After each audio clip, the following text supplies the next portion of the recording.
Straeon Sally Mally, oen bach ar goll. Cedwyr pob hawlfraint, all rights reserved. Diolch I Gwas Gomer am ei cydweithrediad.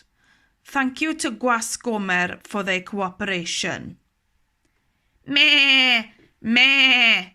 Beth oedd y sŵn yma? Deffrodd Jack Do ganol nos ac agor un llygad. Roedd rhywun yn cadw sŵn y tu allan I dŷ Sally Mally. Neidiodd Jack Do ar wely Sally Mally. Tynnodd y dillad gwely a chrawciodd yng nghlist ei ffrind. Crawc! Crawc! Crawc! Be sy'n bod, Jack Do? Gofynnodd Sally Mally. Pwyntiodd Jack Do at y ffenest. Me!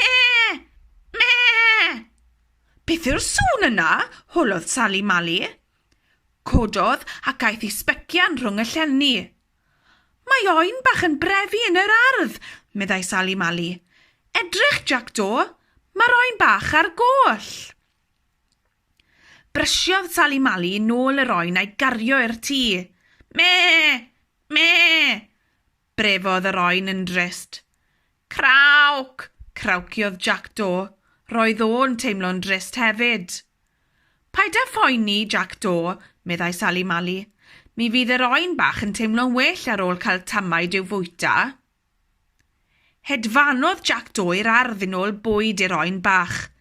Casglodd lond pig o laswell blasus a'i roi ar y mat. Daeth yr oen bach i'w sniffian. Sniff, sniff, sniff, sniff, sniffiodd yr oen bach y glaswellt am hir.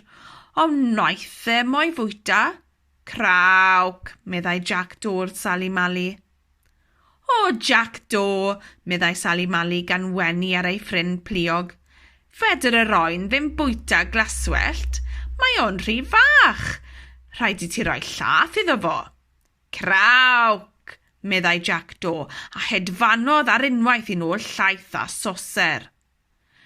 Dododd Jack Do soseraid o laeth o dan drwy'n yr oen bach. Sniff, sniff, sniffiodd yr oen gan edrych yn drist ar Jack Do.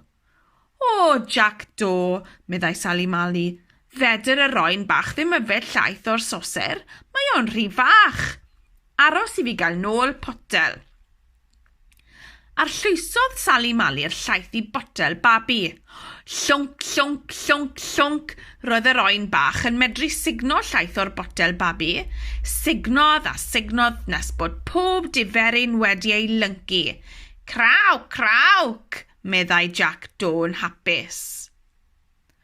Ond doedd yr oen bach ddim yn hapus. Roedd o'n dal yn drist. Me, brefodd. Mae'r oen bach wedi blino, meddyliodd Jack Do. Pwysodd Jack Do ei ben ar ei adain I ddangos I Sally Mally.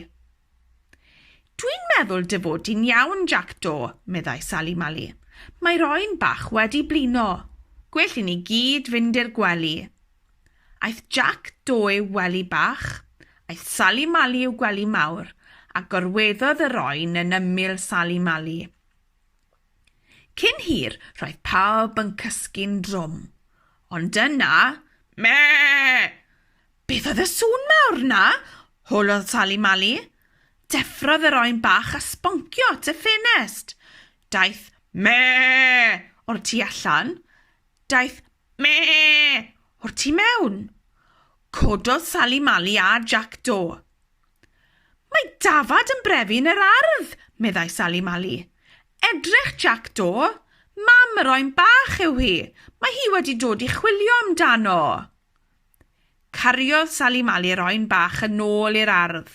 Sbonciodd yr oen bach fel pel at ei fam. Mae'n hapus o'r diwedd, meddai Sally Mally. Roedd Jack Do yn hapus hefyd. Roedd pawb yn hapus. Hwyl fawr, oen bach, meddai Sally Mally. Me, brefodd yr oen bach. Roedd o'n dweud hwyl fawr a diolch oedd Jack Do a Sally Mally. Aeth yr oen bach adre gyda'i fam ac aeth Sally Mally nôl i'r tŷ at ei ffrind bach arbennig hi. Mae'n amser gwely, unwaith eto, meddai Sally Mally. Nos da, Jack Do. Llwnc, llwnc, meddai Jack Do.